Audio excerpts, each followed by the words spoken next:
2023 está começando e será que produzir ovos caipiras vai valer a pena?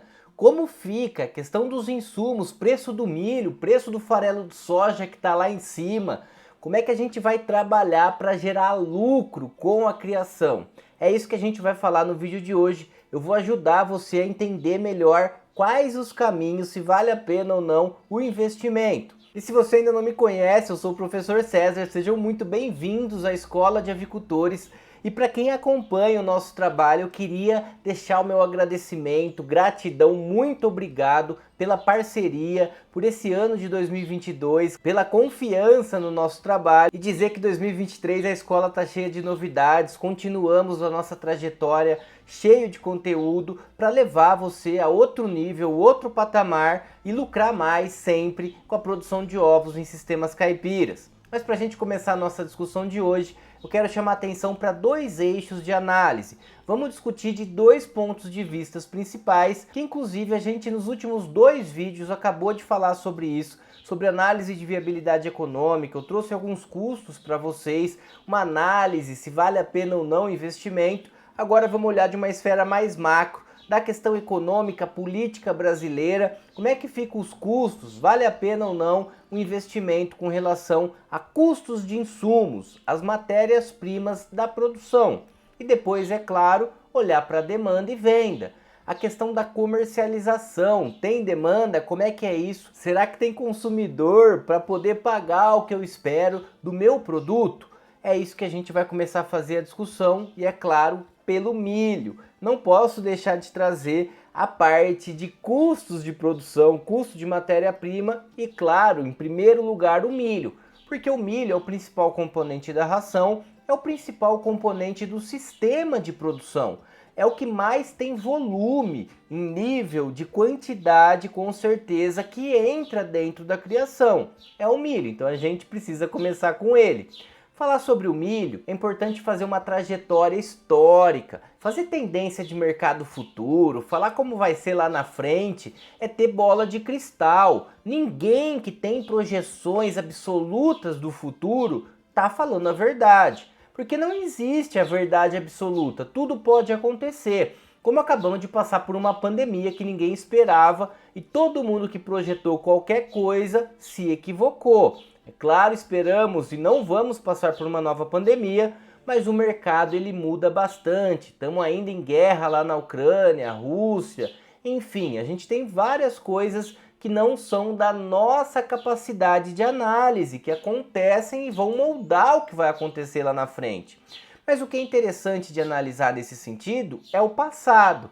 Para a gente poder falar do futuro, é interessante olhar para o que aconteceu no passado. E nesse sentido, eu queria chamar atenção para esse gráfico, que a gente está olhando o preço da saca de milho de 60 quilos desde 2010 até agora, dezembro de 2022, entrando aqui em 2023. E lembrando que o milho, o farelo de soja, são negociados nas bolsas de valores, são commodities agrícolas. Então tudo que a gente vai fazer discussão, é claro, tem que estar relacionado a essa esfera econômica mais macro.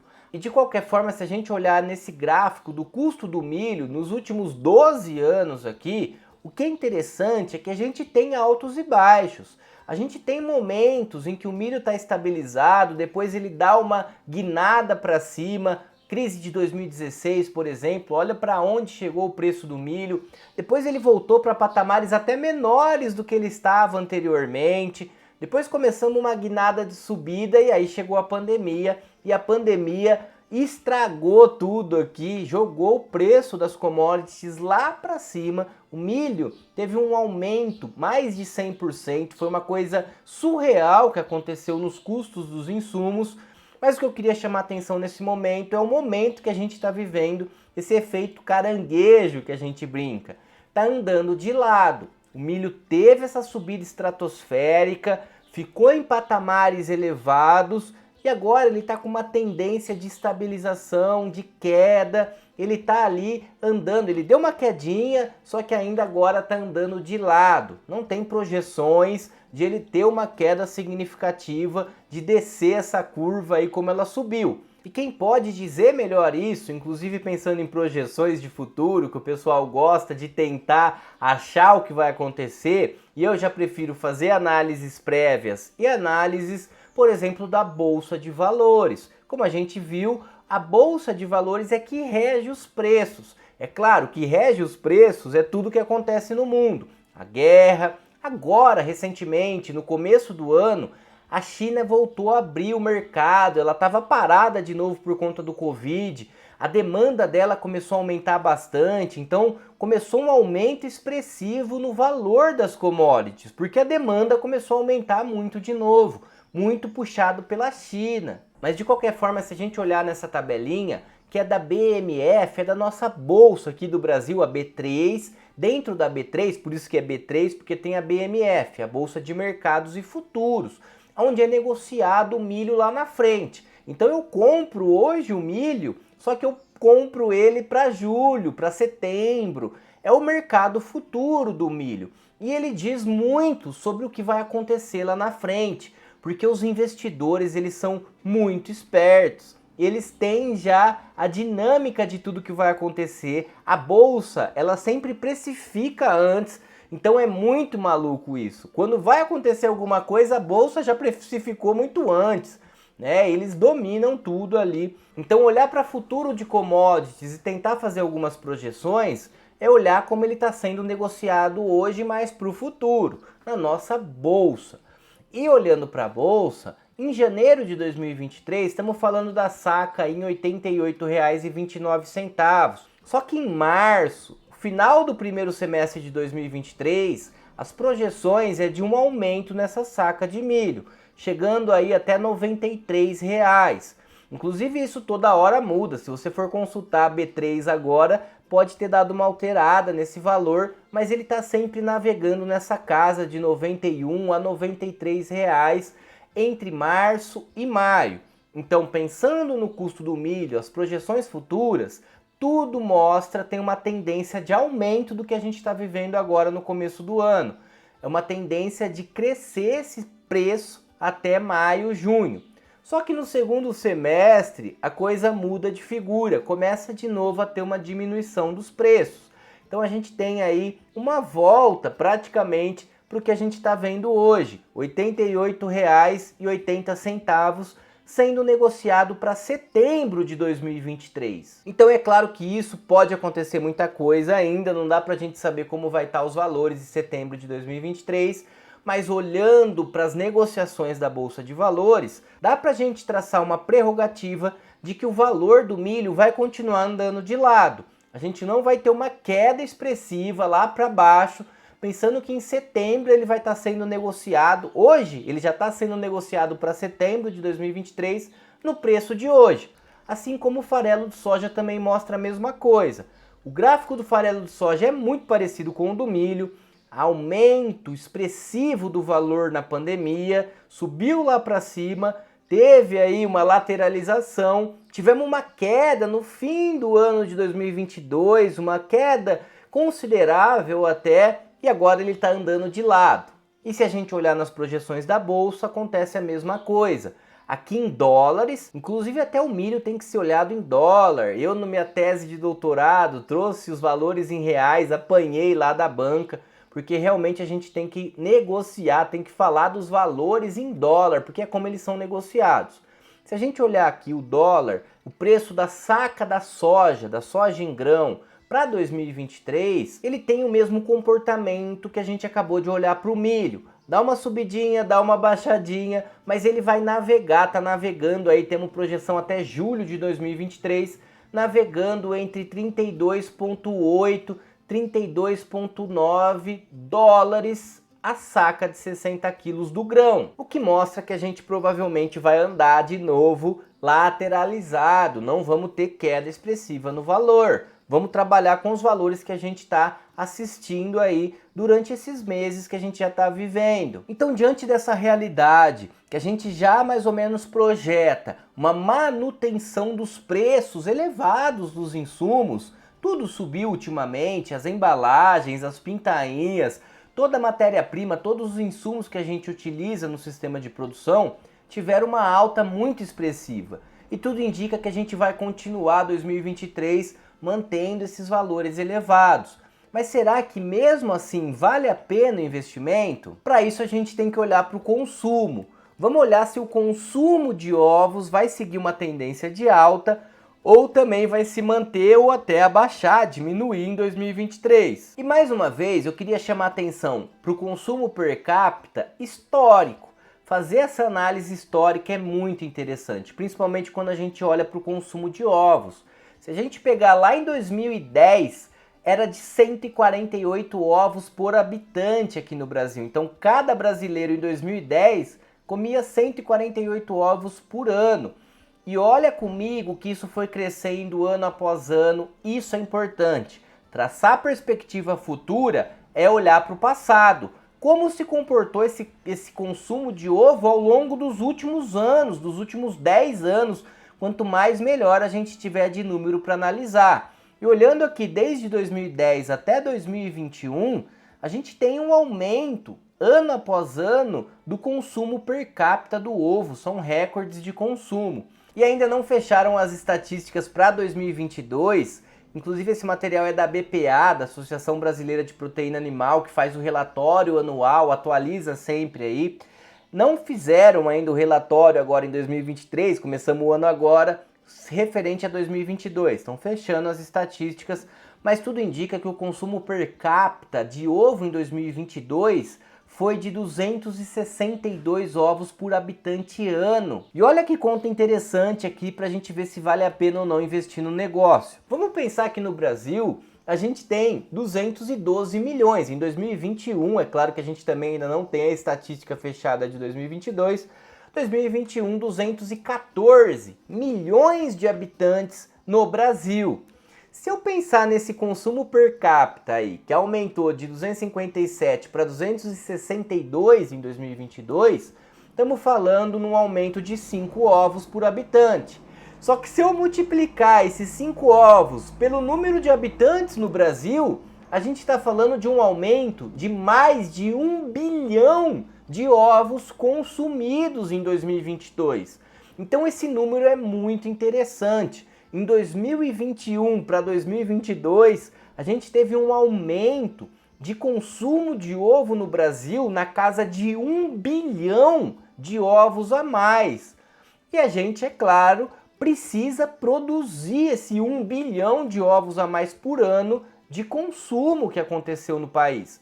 E a projeção é a população crescer cada vez mais, a demanda aumentar cada vez mais, tudo vai ovo, o mercado do ovo tem grande demanda, como a gente viu historicamente, do consumo per capita.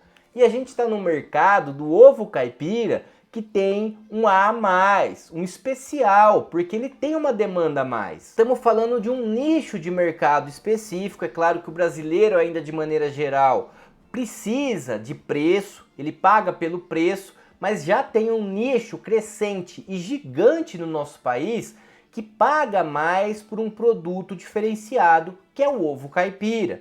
Então tem mercado, tem potencial, e a ideia do ovo caipira, o que traz o ovo caipira, que é o respeito ao bem-estar das aves, as questões ambientais, sociais, tudo isso tem uma tendência de aumento ainda mais de demanda, porque a população quer cada vez mais consumir um produto de que ela saiba de onde está vindo, que tem respeito ao bem-estar das aves principalmente, enfim, tem uma contestação aos sistemas de gaiola, das galinhas criadas em gaiolas. Então a gente está caminhando, a tendência é cada vez mais a valorização do ovo caipira. E um outro ponto importante para falar de viabilidade em 2023 é olhar para os estados. Esse gráfico também é do relatório de 2022, só que só referente a 2021 os dados, mas não mudou muita coisa referente aqui à produção de ovos, na verdade a pintainhas alojadas. É o número de pintainhas alojadas por estado. É muito interessante analisar esses dados. Tem um vidinho que está passando aqui para vocês agora, que foi proposto pela avicultura industrial. Eu adoro esses vídeos de comparação. Olha como vai mudando as posições ao longo dos anos. É uma análise dos últimos 10 anos aí do crescimento da produção de ovos nos estados. Então cada estado vai ganhando do outro, ano após ano, tem investimento aqui, tem grande empresa, grande corporação entrando na produção de ovos no Centro-Oeste, o que jogou o Centro-Oeste lá para cima, Mato Grosso, Goiás. E o estado de São Paulo ainda se mantém como principal, como maior produtor de ovos do Brasil. Ele aloja cerca de 30% das pintainhas. Então isso é uma questão que a gente tem que considerar. Por que o estado de São Paulo tem mais facilidade na aquisição de insumos, de matéria-prima, os valores muitas vezes são menores das pintainhas? Porque aqui se aloja 30% de todo esse mercado. Só que se a gente olhar para Norte, Nordeste, isso está crescendo muito.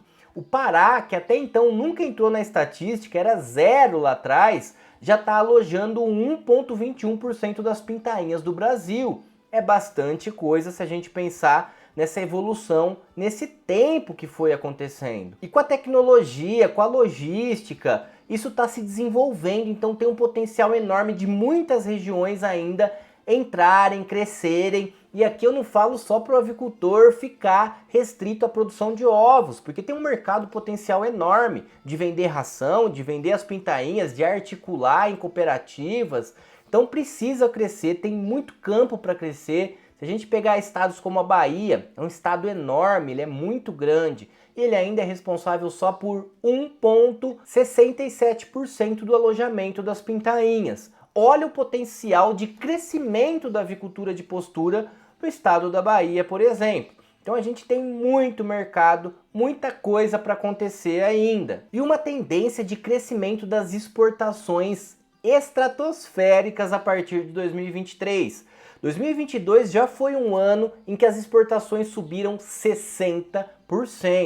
É claro que restrita a grandes corporações, principalmente a Mantiqueira, que tem uma planta específica para exportação, uma planta industrial para exportação de ovos, e aí ela ganhou demais o mercado de exportação em 2022. O que a Mantiqueira exportou em 2022 foi surreal. E a tendência é que muita gente vá nesse caminho a partir de 2023, principalmente porque se a gente pegar as estatísticas até 2021, menos de 0,50% do ovo produzido no Brasil foi exportado.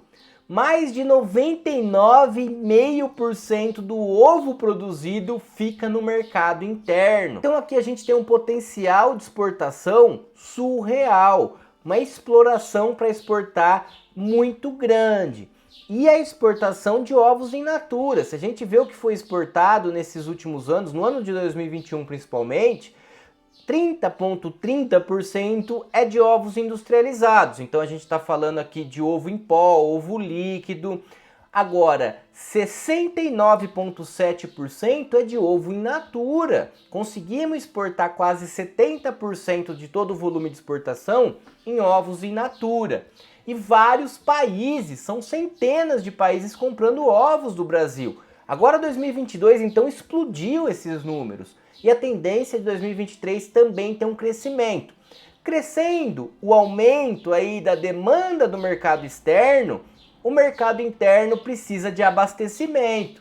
Então a gente precisa aumentar a produção para dar conta do consumo interno que só cresce e, além disso, ainda pensar nessa demanda de exportação que está crescendo muito e a gente vai precisar de ovo para o mercado interno. E mais de 70% do ovo, então, produzido no Brasil, exportado, vai para o Oriente Médio.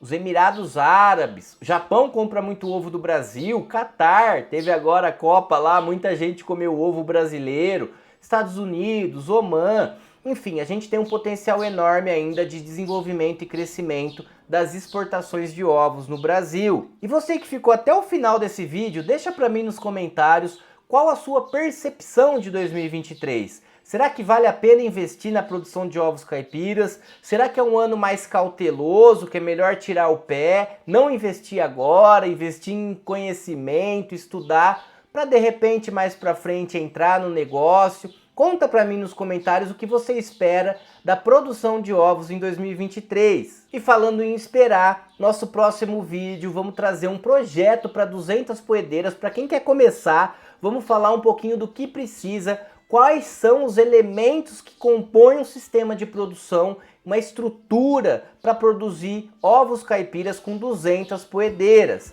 Então se inscreva no canal, ative o sininho de notificação para não perder nenhum conteúdo da escola. Eu espero você no próximo vídeo. Até já!